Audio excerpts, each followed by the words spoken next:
Berdasarkan laporan warga yang mencurigai adanya aktivitas bongkar muat BBM, polisi kemudian melakukan penggeledahan di salah satu rumah warga di Desa Tanrara, Kabupaten Goa. Dari lokasi, polisi menemukan 3 ton BBM bersubsidi jenis solar yang ditimbun. Pemilik BBM mengaku 3 ton BBM ini akan dikirim melalui jalur laut ke Kabupaten Fakfak, Papua Barat untuk dijual kepada nelayan. Namun karena pemilik BBM tidak bisa memperlihatkan surat izin pembelian BBM, polisi langsung memasang garis polisi dan menyita sejumlah jerigen berisi solar bersama pemilik BBM ke Mapolsek Bontonompo untuk pemeriksaan lebih lanjut.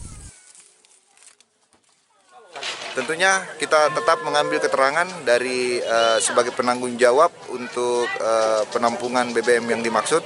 Kemudian nanti kita lihat sejauh mana perkembangan nanti pada saat setelah pemeriksaan di Polsek ataupun nantinya mungkin dilimpahkan ke Polres Goa karena ini mengenai masalah tindak pidana khusus.